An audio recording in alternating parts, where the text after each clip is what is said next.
नमस्कार बच्चों, हम 10वीं क्लास की गणित में एमसीक्यू के प्रश्न कर रहे हैं सेशन 2025-26 में। ये वीडियो काफी लेट होगी, तबीयत खराब होने की वजह से ये 3-4 दिन वीडियो बन नहीं पाई। तो चलो ये भी ठीक है, जैसे जैसे शरीर चलता है वैसे चलना पड़ेगा। प्रश्नावली 11 तक हमने एमसीक्यू के प्रश्न कर लिए थे। आज हम चर्चा करेंगे प्रश्नावली 12 की। प्रश्नावली 12 में किस टाइप के प्रश्न वो बना के दे सकता है या किस टाइप के प्रश्न आज तक आए हैं उनकी अपने चर्चा करेंगे, और जो इंपॉर्टेंट क्वेश्चन है जो इस बुक के अलावा और कौन सा क्वेश्चन अगर आ सकता है उसकी भी हम चर्चा करेंगे। इस प्रश्नावली में सबसे महत्वपूर्ण बात है इसके सूत्र। अगर आपको इसके सूत्र अच्छे तरीके से आते हैं तो आप इसको बिल्कुल आसानी से हल कर सकते हो। अगर इसके सूत्र अच्छे तरीके से नहीं आ रहे आपको तो फिर ये आप एक्सरसाइज नहीं हल कर सकते। तो एक बात ये ध्यान रखना, इस प्रश्नावली के जितने भी सूत्र हैं वो हर हाल में आपने याद करने। एक या दो प्रश्न या हो सकता है 2 से भी ज्यादा वो सूत्रों से रिलेटिव प्रश्न जरूर पूछता है, चाहे वो 11वीं प्रश्नावली में हो, चाहे वो 5वीं में हो, चाहे वो 13वीं प्रश्नावली हो, चाहे वो 12वीं हो। ठीक है, इनमें से 1, 2, 3 सूत्र वो जरूर पूछेगा वो। ठीक है, तो एक सूत्र तो इसमें से अवश्य उसने पूछना ही पूछना है। चलो बात करते हैं। जैसे ये पहला प्रश्न आ गया, सवाल आएगा सिंपल, डिजिट देगा वो सिंपल ताकि आसानी से हल हो सके। जैसे इसका हमने लिखा कि बेलन की त्रिज्या 7 सेंटीमीटर है, वह उसकी ऊंचाई, सिंपल सा प्रश्न बन रहा है ये, ऊंचाई 14 सेंटीमीटर है, तो बेलन का आयतन ज्ञात कीजिए। बेलन का आयतन ज्ञात करो। बेलन का आयतन कह सकता है, बेलन का वक्र पृष्ठीय क्षेत्रफल कह सकता है, बेलन का पृष्ठीय क्षेत्रफल कह सकता है। बेलन का आयतन ज्ञात करना है, हमें पता है बेलन के आयतन का सूत्र क्या होता है, पाई आर स्क्वायर एच। बेलन के आयतन का फॉर्मूला क्या है, पाई आर स्क्वायर एच। पाई की वैल्यू 22/7, आर कितनी है 7, स्क्वायर में है तो उसको हमने कितनी बार लिख लिया, 2 बार। एच की वैल्यू कितनी है 14, 7 से 7 कट गया, 14 का 7 से गुणा किया कितना आ गया 98। 98 को हम 22 से गुणा करेंगे, 8 दूनी 16, 8 दूनी 16, 9 दूनी 18 और 1 19, फिर 196 आएगा। तो 6 9 6 15, 10 और 1 11, तो कितना आ गया 2156। इसका आंसर कितना आ गया 2156 सेमी क्यूब। आयतन है तो आयतन की इकाई क्या होती है, क्यूब होती है। ठीक है, एक तो ये टाइप का प्रश्न हो गया। सेकंड,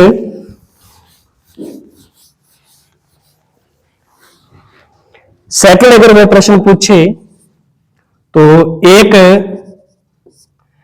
शंकु की त्रिज्या 7 सेंटीमीटर है, वह उसकी तिर्यक ऊंचाई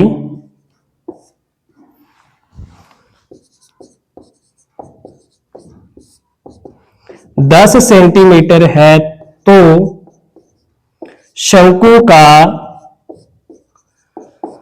वक्र पृष्ठीय क्षेत्रफल ज्ञात कीजिए।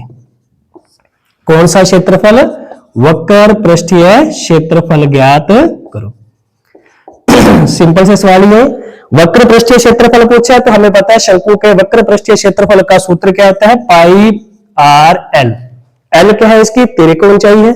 पाई की वैल्यू कितनी है 22/7, रेडियस कितनी है, त्रिज्या कितनी है 7 सेंटीमीटर, एल की वैल्यू कितनी है 10, 7 से 7 कट गया, 22 का 10 से गुणा किया तो कितना आ गया 220 सेमी स्क्वायर। तो इसकी वक्र पृष्ठीय क्षेत्रफल कितना आ गया? 220 सेमी स्क्वायर आ गया। ठीक है, ये आ गया शंकु से रिलेटिव क्वेश्चन आ गया। अब इसमें वो ये भी पूछ सकता है कि यदि, साथ साथ में नोट करते जाना आप, यदि एक शंकु की त्रिज्या 7 सेंटीमीटर है, वह उसकी ऊंचाई 12 सेंटीमीटर है, तो तिर्यक ऊंचाई ज्ञात कीजिए। कौन सी ऊंचाई ज्ञात करनी है? तिर्यक ऊंचाई। अब देखो मैं डायग्राम नहीं बनाऊंगा, तो क्योंकि सिंपल क्वेश्चन है, छोटे छोटे प्रश्न आएंगे, तो हमें सिर्फ फॉर्मूला याद रखना है, फॉर्मूला के अकॉर्डिंग आप इनको सोल्व कर सकते हो। तिर्यक ऊंचाई ज्ञात करनी है, तो हमें पता है तिर्यक ऊंचाई ज्ञात करने का सूत्र क्या होता है? रूट आर की स्क्वायर प्लस एच की स्क्वायर। एल बराबर आर की वैल्यू कितनी है? 7, एच की वैल्यू कितनी है? 12। 7 का वर्ग करोगे कितना आएगा? 49। 12 का वर्ग करोगे कितना आएगा? 144। इन दोनों को आप जोड़ दोगे, 9 और 4 13, 4 4 8 और 1 9, 193 आ गया। तो 193 का वर्गमूल नहीं आ सकता, तो इसमें संख्या और भी वो दे सकता है। तो इसकी यदि तिर्यक ऊंचाई आप ज्ञात करो तो किसमें आएगी? रूट 193 ही आएगी। इसको अपने सॉल्व नहीं कर सकते। ठीक है, तो इसमें से अगर और भी डिजिट दे दी उसने, तो फिर अपन इसका स्क्वायर रूट फाइंड कर सकते हैं। ठीक है, तो इस तरीके से इसकी तिर्यक ऊंचाई ज्ञात कर सकते हैं। फॉर्मूला याद रखना। तो अगर 193 का वर्गमूल निकलता है तो वर्गमूल निकाल लेंगे, अगर नहीं निकलता तो उसको किस में रहने देंगे? अपने अंडर में ही रहने देंगे।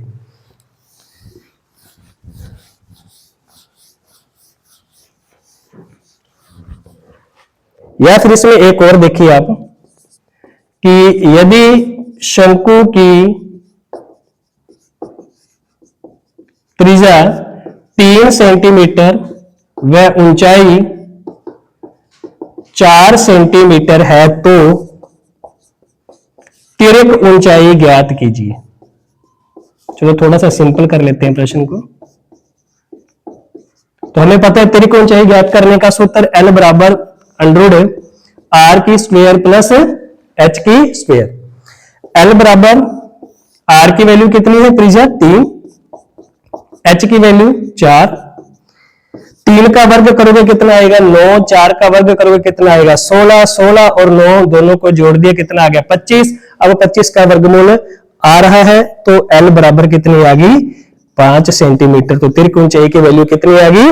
5 सेंटीमीटर। इसका वर्गमूल निकलता है, तो हमने वर्गमूल इसका निकाल लिया। ठीक है, नेक्स्ट क्वेश्चन देखिए।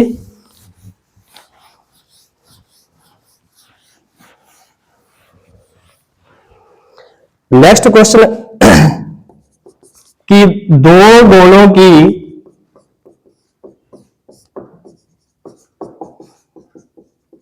त्रिज्याओं का अनुपात, दो गोलों की त्रिज्याओं का अनुपात,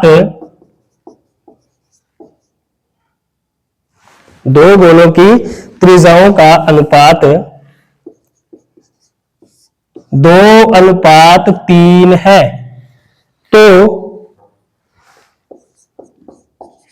इनके आयतनों का अनुपात क्या होगा? ये अच्छा प्रश्न है। आयतनों का अनुपात भी पूछ सकता है, पृष्ठीय क्षेत्रफलों का अनुपात भी पूछ सकता है, और वक्र पृष्ठीय क्षेत्रफलों का अनुपात भी पूछ सकता है। सूत्र याद होना चाहिए। दो गोलों की त्रिज्याओं का अनुपात कितना है? 2:3। मतलब जो पहले गोले की त्रिज्या है वो कितनी है? 2, और दूसरे गोले की त्रिज्या कितनी है? 3 मान लेंगे। अपने अनुपात है तो अनुपात के साथ अपने x भी मान सकते हैं। तो दो गोलों की त्रिज्याओं का अनुपात है 2:3। हमने ज्ञात करना है दोनों गोलों के आयतनों का अनुपात। हमें पता है गोले के आयतन का सूत्र क्या होता है? 4/3 पाई r क्यूब। अनुपात दूसरे गोले की का आयतन भी क्या आएगा? 4/3 पाई r क्यूब। इस पहले वाले गोले की त्रिज्या को r1 मान लिया दूसरे गोले की त्रिज्या को R2 मान लिया। अनुपात ज्ञात करना है 4/3 पाई से 4/3 पाई कैंसिल हो गया। R1 की क्यूब, R1 कितनी है 2 की क्यूब की, R2 की क्यूब, R2 की वैल्यू कितनी है 3, तो 2 की क्यूब करोगे कितना आएगा 8 और 3 की क्यूब करोगे तो कितना आएगा 27। तो दोनों गोलों के आयतनों का अनुपात कितना आ गया 8:27 आ गया। ठीक है, ये प्रश्न आया हुआ है कई बार परीक्षा में, तो ये महत्वपूर्ण हो सकता है। ठीक है, अगर वो बना के दे प्रश्न तो इस टाइप का प्रश्न वो बना के दे सकता है। ठीक है, फिर बता रहा हूं 12वीं प्रश्नावली में सबसे महत्वपूर्ण बात क्या है, उसके सूत्र।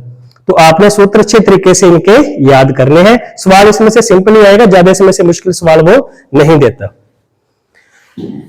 ठीक है, अब अपने बात करते हैं प्रश्नावली 13 की। जो प्रश्नावली 13 है उसमें से किस टाइप के प्रश्न में बना के दे सकता है, जो मैंने फर्स्ट वीडियो बनाई है उसमें आप जाके इसको देख सकते हो। फर्स्ट, सेकंड, थर्ड 3-4 वीडियो जो शुरू में मैंने बनाई थी उनमें इस प्रश्नावली की हमने अच्छी चर्चा की है। तो उसमें अन्य ग्रुप वाले जो क्वेश्चन होते हैं जो बना के वो देता है तो उनको कैसे अपने सोल्व करते हैं उसमें भी आप जाके देख सकते हो। ठीक है, चलो जो फर्स्ट क्वेश्चन है, कोई भी वैल्यू आप ले लो 1, 2, 3, 6, 5, 7, 4, 2। इसका वो माध्य भी पूछ सकता है, माध्य को समांतर माध्य भी कह सकता है, इसका वो माध्यक भी पूछ सकता है और इसका वो बहुलक भी पूछ सकता है। ठीक है, तो ये तीनों टाइप के प्रश्न इसमें से वो पूछ सकता है। इस तरीके से सवाल देखकर 3 प्रश्न आएंगे, ऐसे 3 क्वेश्चन पूछेगा वो, चाहे माध्य पूछे, चाहे माध्यक पूछे, चाहे बहुलक पूछे। ठीक है, तो अगर इसको अपने करें, देखो माध्य ज्ञात करें तो हमें पता है माध्य ज्ञात करने का सूत्र क्या होता है। माध्य को समांतर माध्य भी कहते हैं, सिग्मा x बटे n, सिग्मा x बटे n। सिग्मा x का मतलब क्या है, जितने भी प्राप्तांक है, जितने भी अपने पास अंक है उनका योग, बटे में जितनी ये संख्या है उनको अपने इससे भाग दे देंगे। 2, 1, 3, 3 और 3 6, 6 और 6 12, 12 और 5 17, 17 और 7 24, 24 4 28, 28 और 2 30। टोटल चेक कर लेना अभी। 2 और 4 6, 6 और 7 13, 13 और 5 18, 18 6 24, 24 और 3 27, 27 और 3 30। नंबर कितने हैं 1 2 3 4 5 6 7 8। 8 का इसको भाग दे देंगे, तो 30 को हम 8 का भाग देंगे तो जितना आएगा 8 3 24 वो इसका आंसर होगा। 7 8 56, 4 आ गया, पॉइंट लगा हुआ है, 8 5 40, तो लमसम कितना आ गया इसका आंसर 3.75। तो इसका उत्तर कितना आ गया 3.75। ठीक है, ये तो आ गया इसका माध्य। अब इसका माध्यक वो पूछे तो माध्यक के लिए हमें सबसे पहले इसको किस क्रम में व्यक्त करना पड़ेगा, आरोही क्रम में, असेंडिंग ऑर्डर में इसको लिखेंगे अपने। आरोही क्रम में लिखेंगे तो आपको पता है आरोही छोटा नाम है और अवरोही बड़ा नाम है। आरोही छोटा नाम है तो छोटे से बड़े की ओर, और अवरोही बड़ा नाम है तो बड़े से छोटे की ओर। ठीक है, तो सबसे छोटी संख्या कौन सी है इसके अंदर 1, उसके बाद क्या आया 2, फिर क्या आया 2, फिर 3 4 5 6 7, 1 2 3 4 5 6 7 8, 8 संख्या लिख ली हमने। इसके बाद क्या करना है, 1 से 7 कट गया, 2 से 6 कट गया, 2 से 5 कट गया, अब 3 से 4 नहीं काटना, फिर तो 0 आ गया।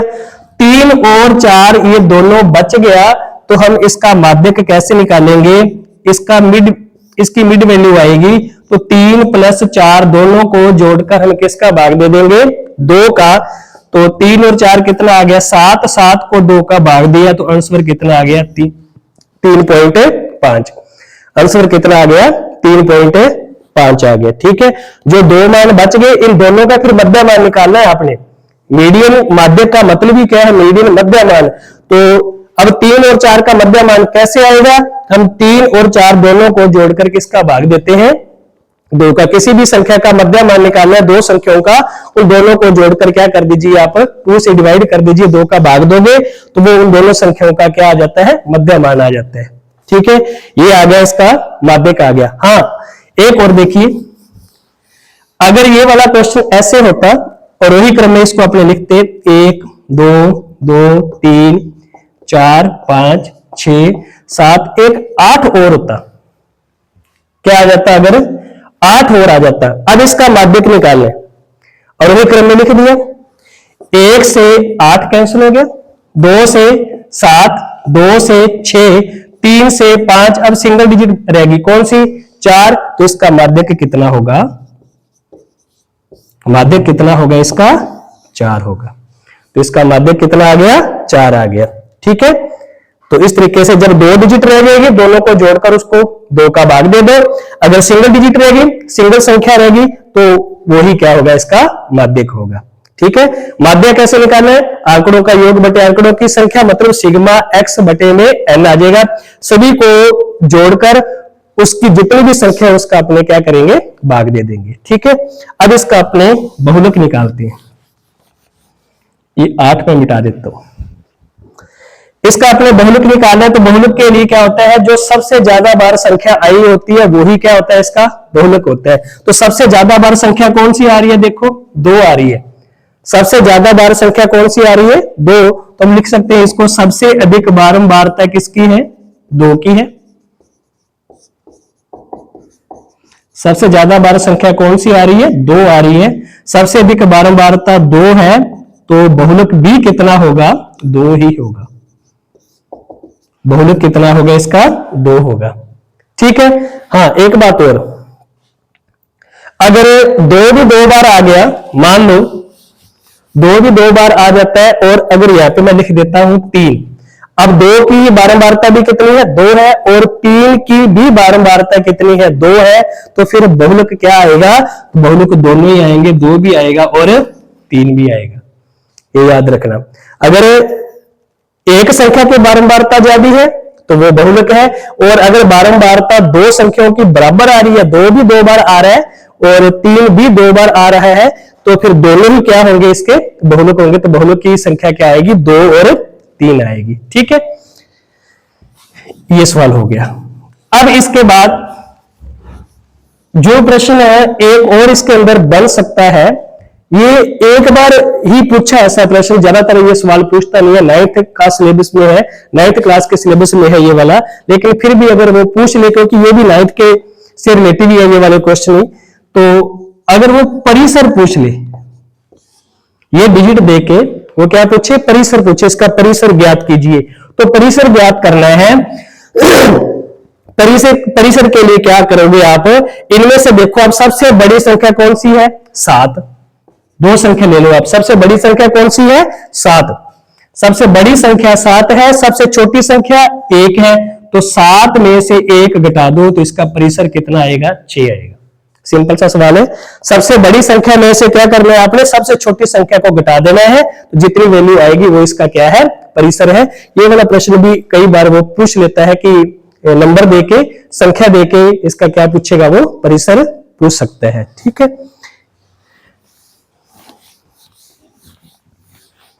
इसमें और अगर थोड़ा बढ़िया सवाल इसमें देखे जो बना के वो दे सकता है,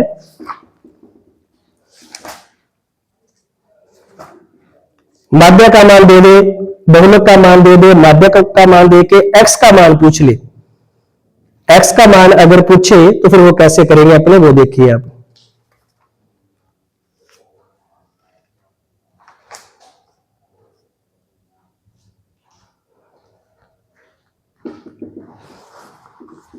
हाँ जी, इसमें देखो 6 8 9 x 13 का जो माध्य है वो कितना दे रखा है, 10 दे रखा है। संख्या है अपने पास 6 8 9 6 8 9 x और 13। इसका माध्य कितना दे दिया, इसमें माध्य दे दिया इसका 10। माध्य कितना दे दिया, 10। तो वो कहता है x का मान ज्ञात कीजिए। तो 2 नंबर लिख देता हूं मैं, का माध्य 10 है तो x का मान ज्ञात करो। x का मान ज्ञात करने, माध्य दे रखा है तो माध्य वाले सूत्र से इसको अपने सोल्व करेंगे। तो माध्य ज्ञात करने का फॉर्मूला क्या होता है, x बार बराबर सिग्मा x बटे n। माध्य गिवन है, माध्य कितना दे रखा है 10, इसके बटे में 1 मान लिया, सिग्मा x। अब इनका जोड़ करिए आप, 6 और 8 14, 14 और 9 23, 23 और 13 कितने हो गए 36, साथ में क्या है x, तो 36 प्लस x। 36x नहीं लिखना, 36x लिख दे तो इसका मतलब क्या है, गुणा है। हम जोड़ कर रहे हैं तो 36 प्लस x आएगा, बटे में इसकी संख्या कितनी है 1 2 3 4 5, संख्या कितनी है इसकी 5 है, तो बटे में क्या आ गया 5 आ गया। अब हम क्या करोगे, इसका क्रॉस मल्टीप्लाई करोगे आप, 36 प्लस x का 1 से गुणा करोगे तो कितना आएगा 36 प्लस x आएगा। 10 का 5 से गुणा करोगे कितना आएगा, 10 का 5 से गुणा किए कितना आ गया 50। अब ये प्लस का 36 इस साइड आकर किस में चेंज हो जाएगा, माइनस में, तो x की वैल्यू कितनी आ गई 50 माइनस 36 है, तो x का मान कितना आएगा 14। x का मान कितना आ गया 14 आ गया। ठीक है, तो इस तरीके से थोड़ा सा अगर घुमा के सवाल वो दे तो भी हम इसको आसानी से हल कर सकते हैं। ठीक है, एक ये सवाल हो गया इसका। अब इसके बाद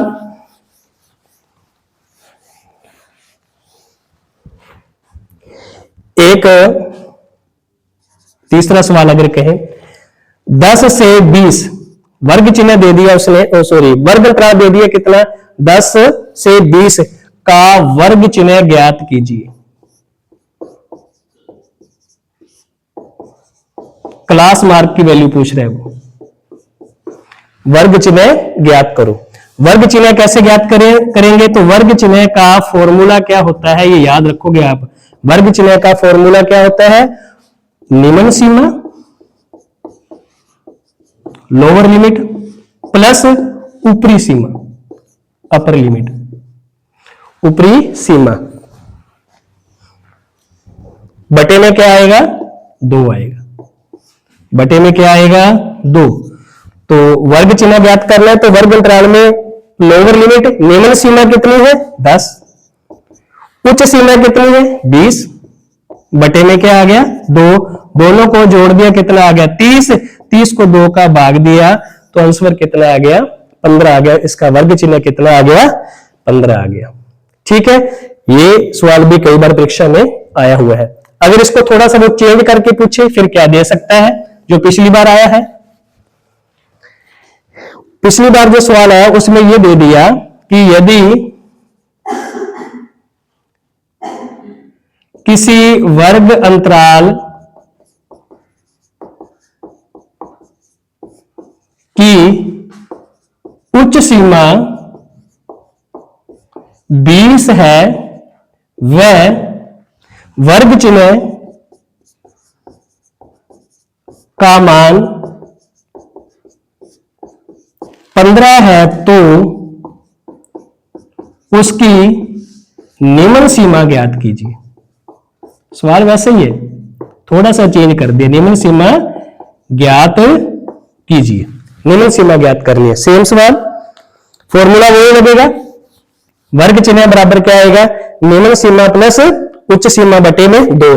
अब वर्ग चिन्ह की वैल्यू कितनी है 15, निम्न सीमा की वैल्यू अपने ज्ञात करनी है तो निम्न सीमा की वैल्यू मैंने क्या लेट कर ली x, प्लस ऊपरी सीमा उच्च सीमा जो है वो कितनी है, उच्च सीमा कितनी है 20 है, ऊपरी सीमा को आप उच्च सीमा भी कह सकते हो, उच्च सीमा लिखिए। इस फॉर्मूले में निम्न सीमा प्लस उच्च सीमा, उच्च सीमा कितनी है इसकी 20 है, बटे में कितना आ गया 2। अब क्या करोगे आप, क्रॉस मल्टीप्लाई x प्लस 20 का 1 से गुणा करोगे तो कितना आएगा x प्लस 20 आएगा, और 15 का 2 से गुणा करोगे तो कितना आएगा 30 आएगा, प्लस का 20 इस साइड आकर किस में चेंज हो जाएगा माइनस में, तो 30 में से आपने 20 घटा दिया तो x की वैल्यू कितनी आ गई 10 आ गई, x की वैल्यू कितनी आ गई 10 आ गई। ठीक है, तो इस प्रश्नावली में से इसी टाइप के ही प्रश्न वो पूछता है, इससे बाहर क्वेश्चन नहीं जाने वाला। या तो वो वर्ग चिन्ह पूछेगा, या माध्य अमाध्यक और बहुलक में सवाल तो उसने पूछना ही पूछना है, और या अगर इसमें से थोड़ा सा वो चेंज करके पूछे तो इस टाइप का भी सवाल वो बना के दे सकता है। ठीक है, अब अपने बात करते हैं प्रश्नावली 14 की।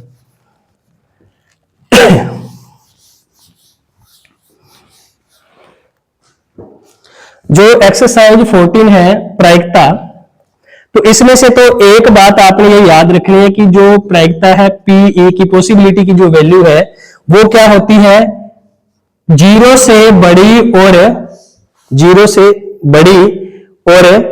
उसके जीरो से बड़ी या उसके बराबर और एक से छोटी या उसके बराबर। एक तो ये याद रखना है, ये मान जरूर याद रखना है। ठीक है, वो 3-4 ऐसे क्वेश्चन देगा, इसके देगा ऑप्शन देगा घुमा के वो। ठीक है, तो इस तरीके से ये सवाल आपने याद रखना है। हाँ, एक सवाल और रह गया बेटा, एक वो उसमें प्रश्नावली 13 में माध्य का वो सूत्र पूछता है।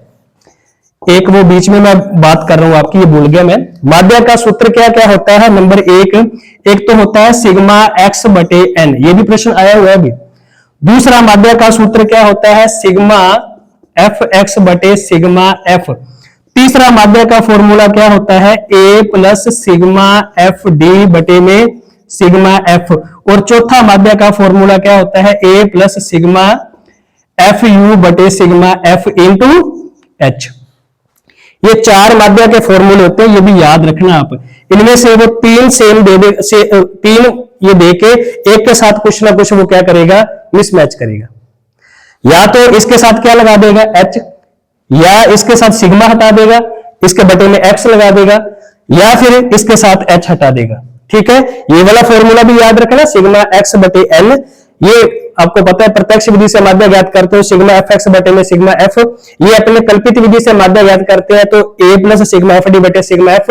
ये अपने पग विचलन विधि से माध्य ज्ञात करते हैं तो आता है sigma A plus sigma F you बटे सिग्मा एफ इंटू एच आता है। ठीक है, ये थोड़ा याद रखना, तो मेरे दिमाग में आ गया, ये भूल गया था बीच में। चलो अब अपने बात करते हैं किसकी? प्रायिकता की। प्रायिकता का एक तो ये प्रश्न जरूर आप याद रखना, जो पीई है प्रायिकता है वो 0 से बड़ी होती है और उसके बराबर हो सकती है, और 1 से हमेशा छोटी या उसके बराबर हो सकती है। दूसरा सवाल क्या बनता है कि पीई प्रायिकता है प्लस पीई नोट, ये नोट का साइन है। प्रायिकता है, किसी भी घटना की प्रायिकता है और प्रायिकता नहीं है, इन दोनों का योग कितना होता है? सम कितना होता है? 1 होता है। ठीक है, और इससे रिलेटिव अगर अपने क्वेश्चन करें, ये बहुत बार आपको पता है हाफ ईयरली में प्रश्न आया भी है, जो अब की बार भी शायद आया था ये।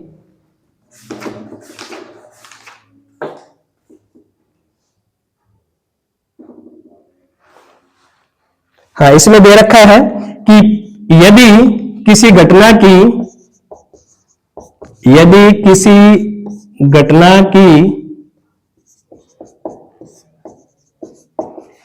पीई की वैल्यू 0.05 है तो पीई नोट का मान होगा। कोई भी घटना है उसकी प्रायिकता की वैल्यू कितनी दे दी? 0.05।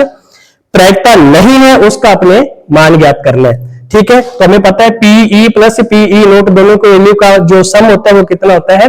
1 होता है, 1 होता है। तो पीई की वैल्यू कितनी है? 0.05। पीई नोट की वैल्यू आपने फाइंड करनी है, इज इक्वल टू 1। प्लस का इस साइड आकर किस में चेंज हो गया? माइनस में। तो 1 में से आप क्या घटा दोगे? 0.05। हाँ, करना तो आता है लेकिन घटाते नहीं है सारे, इसमें गलत कर देते हैं। घटेगा कैसे? 1 के साथ पॉइंट लगा के क्या लगाओ आप? 0.0। पॉइंट के नीचे क्या आएगा? पॉइंट 0.05। तो इधर से हासिल ली आपने, कैरी ली, कितना आ गया? 10। 10 में से 5 गए 5, 9 में से 0 घटा दिया 9, तो कितना आएगा? इसका आंसर कितना आएगा? 0.95 आएगा। इसका आंसर कितना आएगा? 0.95 आएगा। ठीक है, इसका ध्यान रखना। कई बार वो क्या कहता है, पीई की वैल्यू देके पीई नोट की वैल्यू पूछेगा, या पीई नोट की वैल्यू देके पीई की वैल्यू पूछ सकता है। तो ये याद रखना, पीई प्लस पीई नोट की वैल्यू का योग कितना होता है, 1 होता है। इसके बाद इसमें से वो सवाल पूछता है, एक तो पूछेगा सवाल सिक्के वाला, एक पूछेगा सवाल किसमें, पासे का। दो ही तरीके का सवाल इसमें से पूछता है। छोटे बड़े सवाल तो आपको पता है, सिंपल सा सवाल वो पूछेगा। गेंद वाला जो सवाल है या वो कंचे वाला सवाल है, उसमें से सवाल वो हर बार पूछता है। तो सिक्के का जो सवाल है वो कैसे पूछेगा, एक सिक्के को, यदि एक सिक्के को एक बार उछाला जाए,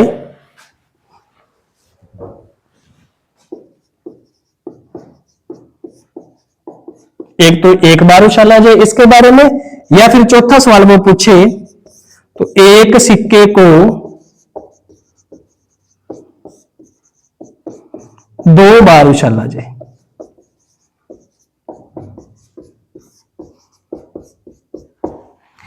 आपको पता है एक सिक्के को 2 बार उछालेंगे तो 2 परिणाम आएंगे, एक हेड आएगा और एक क्या आएगा, टेल आएगा। मतलब एक चित्त और एक पट।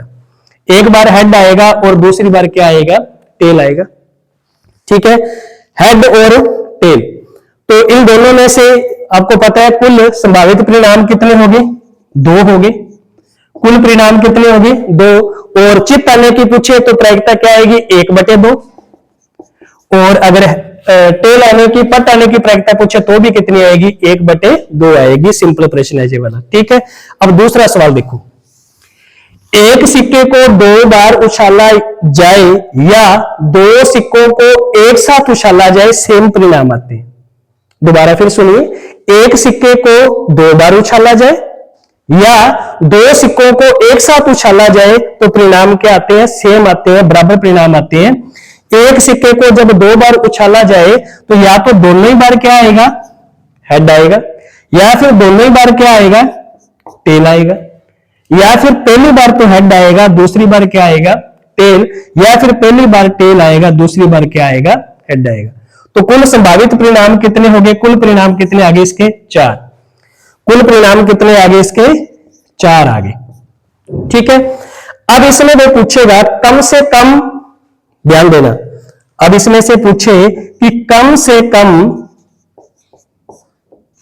एक चित्त आने की प्रायिकता, ये ध्यान रखना, कम से कम एक चित्त आने की प्रायिकता, कम से कम एक चित्त आने की प्रायिकता। कम से कम एक बार आ रहा है, कम से कम एक बार, तो कम से कम एक बार इसमें भी आ रहा है, इसमें भी आ रहा है और इसमें भी आ रहा है। कम से कम एक बार तो आ ही रहा है, आ तो रहा 2 बार, लेकिन एक बार भी तो शामिल है इसके अंदर। तो कम से कम एक चित्त आने की प्रायिकता कितनी आएगी, 3 आएगी। इसमें अनुकूल परिणाम कितने आएंगे, 3, और संभावित कितने हैं, 4। तो इसकी प्रायिकता कितनी आएगी, 3/4 आएगी। ये ध्यान रखना, कम से कम एक चित्त आने की प्रायिकता कितनी आएगी, 3/4 आएगी। ठीक है, अब अगर इसी में वो पूछे अधिक से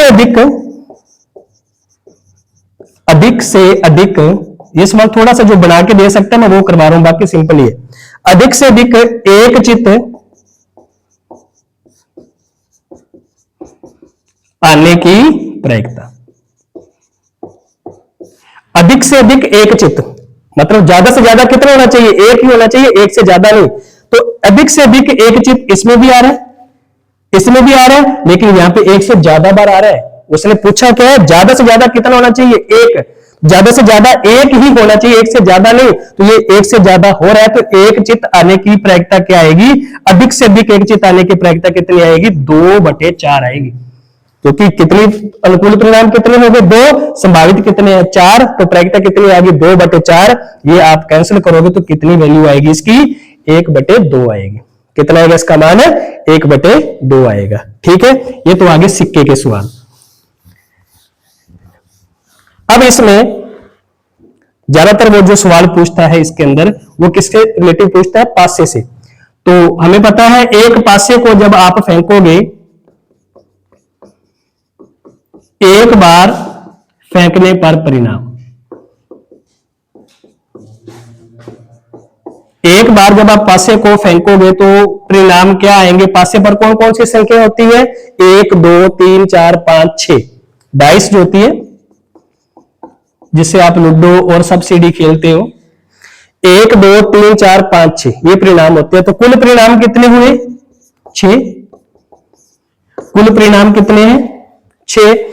इसमें से जो सवाल पूछेगा अभाज्य संख्या आने की, अभाज्य संख्या आने की प्रायिकता, सम संख्या आने की प्रायिकता और विषम संख्या आने की प्रायिकता। ठीक है। अभाज्य संख्या इसके अंदर आपको पता है कौन कौन सी है? जिसके 2 से ज्यादा फैक्टर नहीं होते, जिसके 2 से ज्यादा गुणनखंड नहीं कर सकते, वो संख्या क्या होती है? अभाज्य संख्या। तो अभाज्य संख्या कौन कौन सी हुई? 2 3 5। कौन कौन सी? 2 3 5। ठीक है, 2 3 5। तो अभाज्य संख्या कितनी होगी? 1 2 3। तो प्रायिकता कितनी आएगी? 3/6। कुल परिणाम कितने? 6। ये कट गया, कितना आ गया? 1/2। सम संख्या जिसको 2 से का पूरा पूरा भाग जाता है, तो सम संख्या कौन कौन सी हुई? 2 4 6। कितनी होगी सम संख्या? 3। और कुल कितनी है? 6। तो इसकी प्रायिकता भी कितनी आ गई? 1/2। विषम संख्या की कहेगा तो विषम संख्या कौन कौन सी है? 1 3 और 5। तो ये भी कितनी हुई? 3/6। तो इसका परिणाम भी कितना आ गया? 1/2 आ गया। ठीक है। अब एक इसमें से जो सवाल वो पूछ सकता है वो क्या, वो थोड़ा सा ध्यान रखना। नेक्स्ट सवाल नंबर 6। इसमें वो पूछे कि 4 से बड़ा अंक आने की प्रायिकता। तो 4 से बड़ा अंक कौन कौन सा है? 5 और 6। तो परिणाम कितने हुए? 2 2/6 कट गया, ये कितना आ गया? 1/3।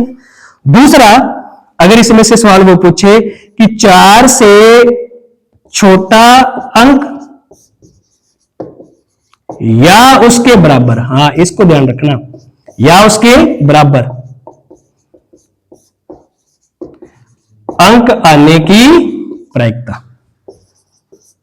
या तो 4 से क्या होना चाहिए? छोटा, या फिर क्या होना चाहिए? 4 के बराबर। 4 से छोटा अंक या उसके बराबर, दोनों ही कंडीशन दे दी उसने। 4 से छोटा अंक कौन कौन सा है? 1 2 3 4। कितने परिणाम है? 4। और उसके बराबर भी कितने हैं? सॉरी, 4 से अगर छोटा कहे परिणाम, 4 से छोटा अंक कहे तो 4 से छोटा अंक तो है 1 2 3, फिर तो 3 परिणाम है। लेकिन अब उसने क्या कहा? 4 से छोटा अंक या उसके बराबर। तो बराबर कहां तक है? 4 तक है। तो 4 से छोटा अंक कहेगा तो परिणाम आएंगे अपने पास 3। और अगर 4 से छोटा या बराबर कहा उसने तो परिणाम कितने आएंगे? 4 आएंगे। तब इसकी प्रायिकता क्या आएगी? 4/6 आएगी, क्योंकि उसने दोनों कंडीशन दे दी। 4 से छोटा अंक भी पूछा है और उसके बराबर भी पूछा है। तो 4 से छोटे अंक तो है 3 और उसके बराबर कितना है? 1। तो परिणाम कितने होंगे? 4। 4/6 को आप कैंसिल करोगे तो कितना आ जाएगा? 2/3 आ जाएगा। ठीक है। तो जितने भी महत्वपूर्ण सवाल थे एमसीक्यू के वो सारे मैंने आपको करवा दिए। फिर भी कोई भी ऐसा सवाल रह जाता है जो मेरे माइंड में अभी नहीं आ रहा, तो अगर वो और भी कोई क्वेश्चन बन सकते हैं तो उसकी मैं वीडियो जल्दी से बनाकर आपको बता दूंगा। ठीक है। अगर आपको ये वीडियो अच्छी लगी तो आप लाइक का बटन जरूर दबा दिया करो, और इस चैनल को अभी तक अगर आपने सब्सक्राइब नहीं किया तो इस चैनल को सब्सक्राइब जरूर करो, ताकि आपको अच्छी से अच्छी वीडियो मिलती रहे। ठीक है। धन्यवाद, बहुत बहुत धन्यवाद।